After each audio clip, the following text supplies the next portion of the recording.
3 days before I gave birth, I found out my mother-in-law had already named my baby. Not suggested a name, not discussed a name, named him. I was sitting on my couch, swollen ankles propped on a pillow, scrolling through social media while trying to distract myself from contractions that were still too irregular to matter. That's when I saw the post, a photo of a blue baby blanket. Under it, my mother-in-law had written, "Can't wait to meet my grandson, Michael James Thompson. Grandma loves you already." My stomach dropped. Michael James. The name my husband and I had specifically said we were not using. The name we'd argued about for months. The name we'd never agreed to. The comments underneath were even worse. "Such a beautiful name. Welcome to the family, Michael. Your first grandson is lucky to have you, Linda." More than 60 relatives had already congratulated her. They all believed the decision had been made. My hands were shaking when I called my husband. "Did your mother tell the family our baby's name?" The silence on the other end lasted just a little too long. And that's when I realized the name wasn't the biggest problem, because this wasn't the first boundary she'd crossed. It was just the one that finally exposed how far she'd been willing to go. Looking back, I should have seen it coming. The Facebook post didn't appear out of nowhere. It was the result of years of small manipulations, subtle pressure, and carefully disguised control. My mother-in-law had always presented herself as helpful, generous, family-oriented, the kind of woman everyone praised. But behind that image was someone who believed her opinions mattered more than anyone else's, especially mine. For years, I'd convinced myself that keeping the peace was the mature thing to do. I smiled through uncomfortable comments, ignored passive-aggressive remarks, accepted behavior that made me uneasy. Every time I let something slide, the boundaries moved a little further. Until one day, she wasn't just trying to influence our decisions, she was making them for us. And the closer I got to giving birth, the worse things became.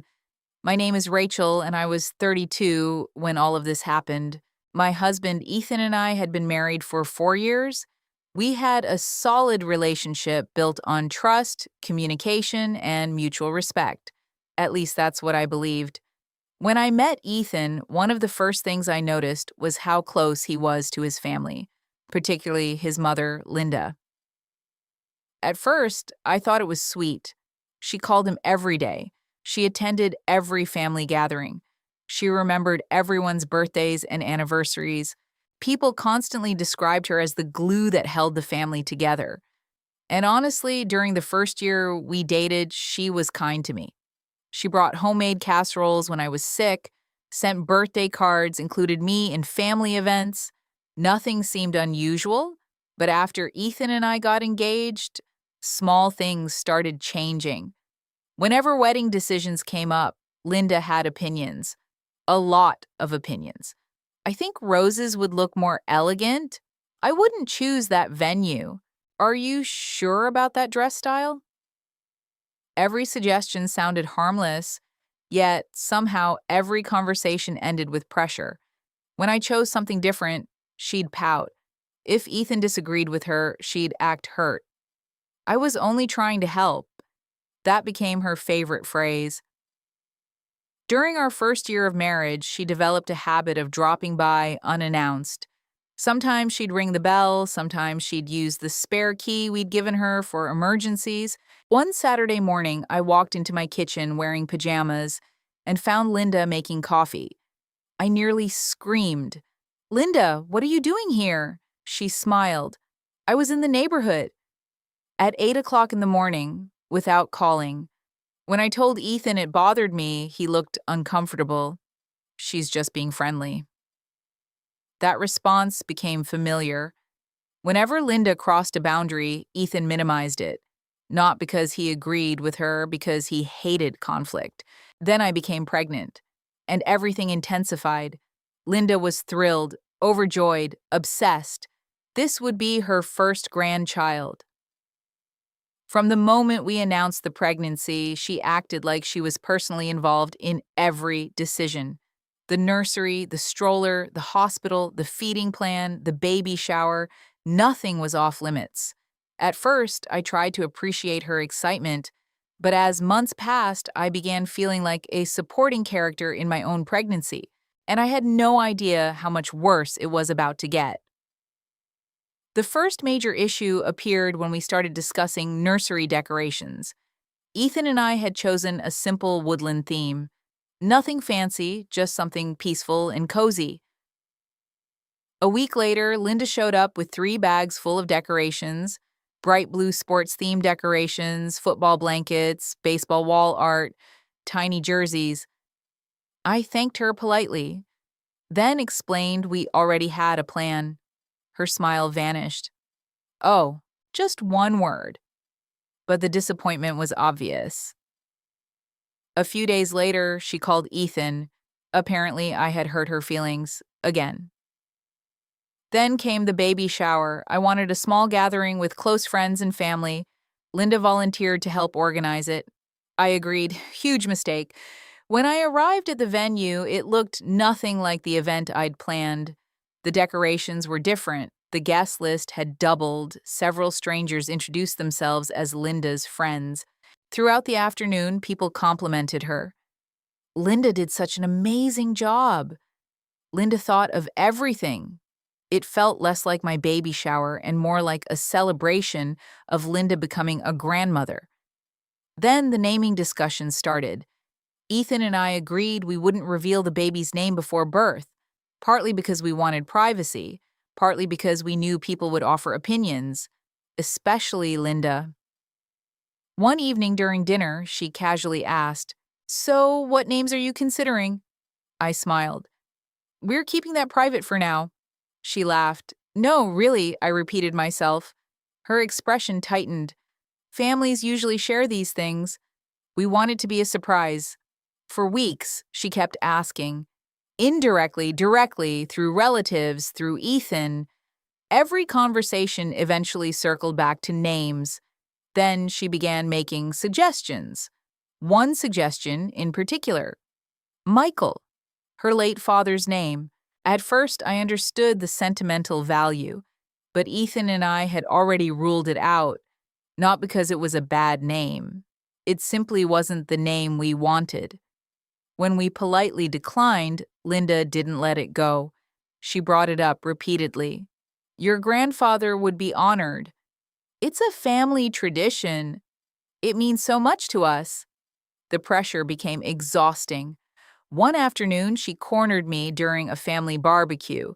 "You know," she said quietly, "sometimes family names are bigger than personal preferences."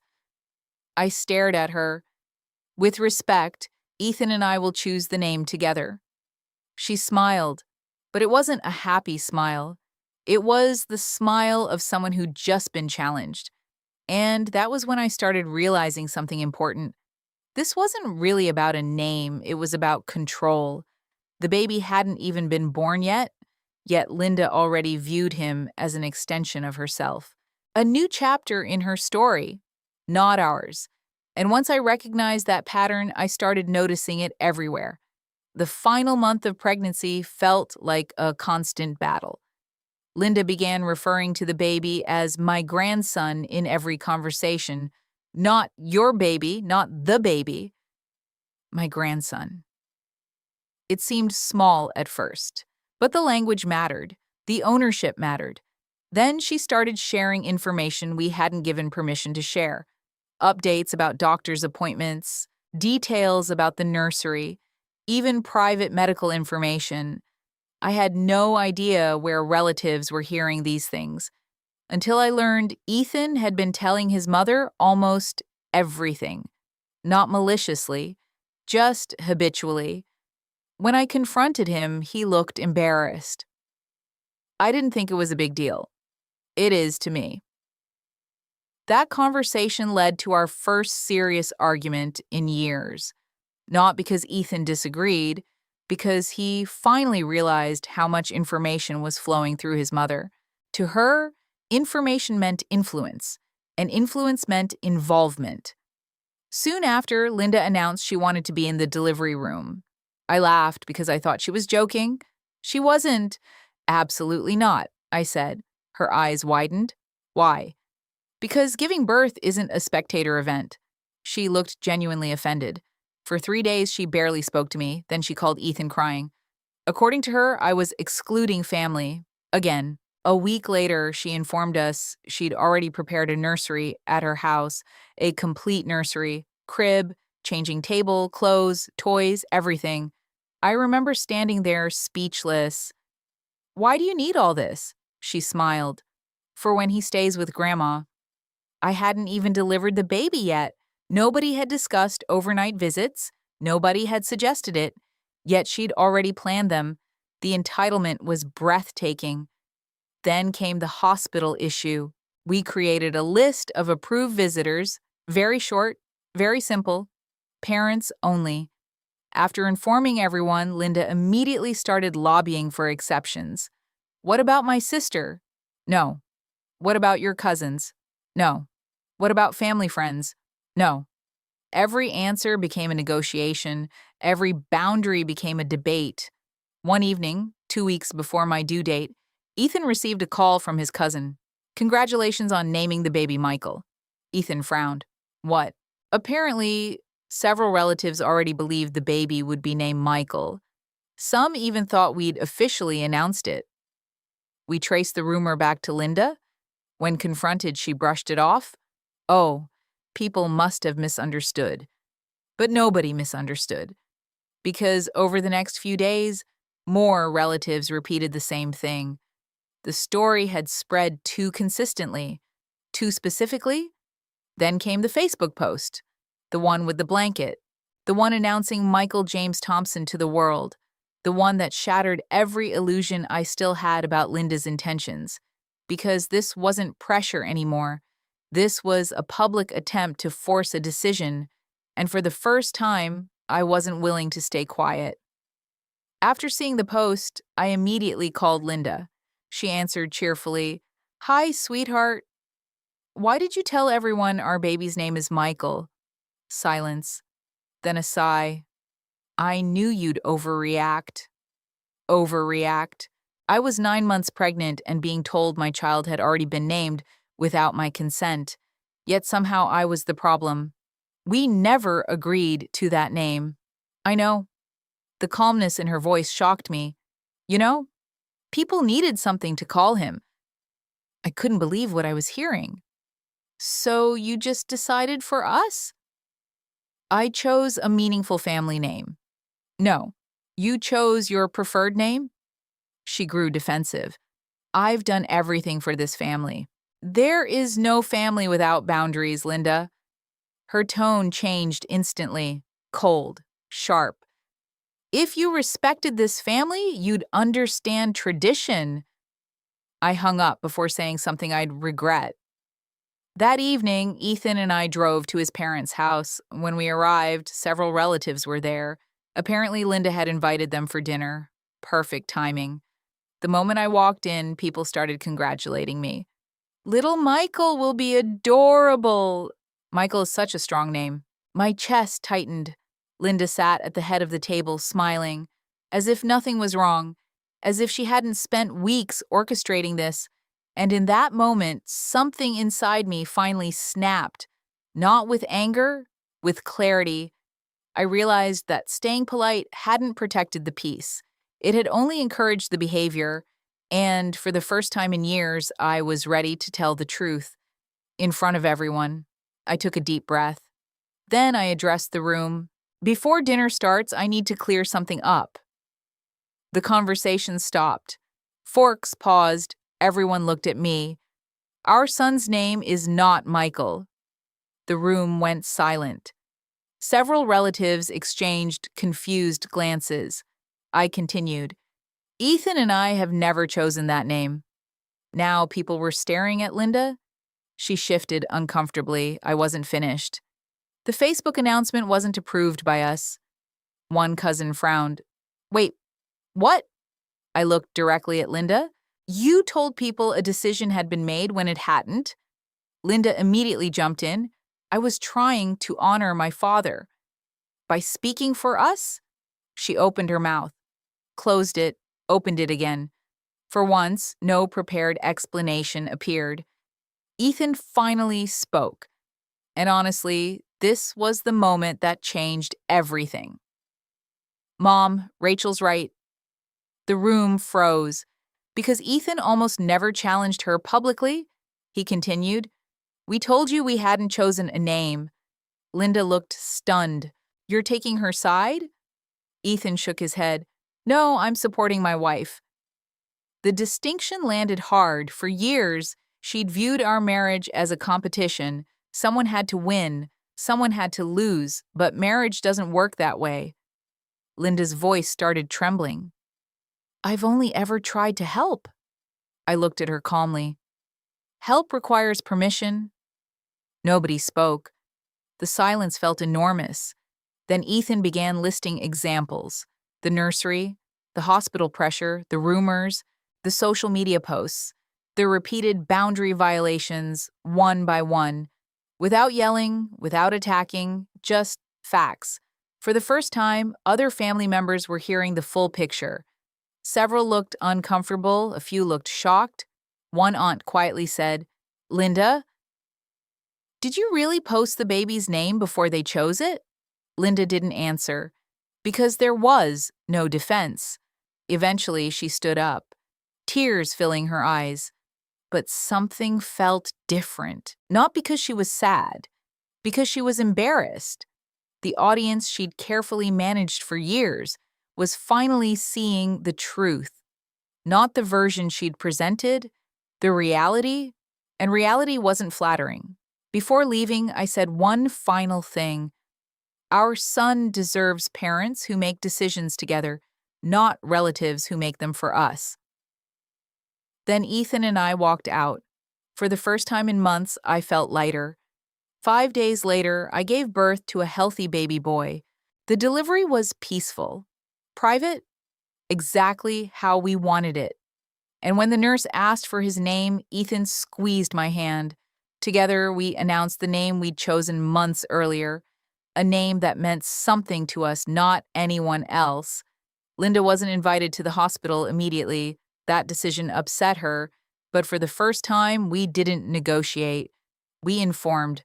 Boundaries became expectations instead of requests. Over the following months, contact became limited. Not out of revenge, out of necessity. Trust had been damaged, and rebuilding trust requires accountability, something Linda struggled with. Ironically, the natural consequence of her behavior was the exact opposite of what she wanted. She'd pushed so hard for involvement that she created distance. She demanded influence and lost access. Eventually, she began changing, slowly, not perfectly, but noticeably. Fewer opinions, more questions, less entitlement, more respect. The transformation wasn't immediate, but it was real. As for me, motherhood taught me something important.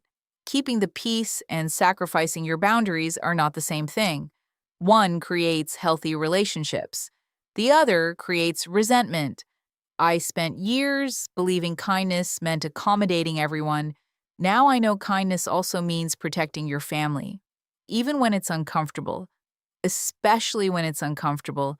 And every time I look at my son, I'm grateful we stood our ground. Because the first gift we gave him wasn't his name. It was parents who learned how to protect it. If you've ever had a family member who ignored your boundaries or tried to make decisions for your children, let me know in the comments. I'd love to hear your story.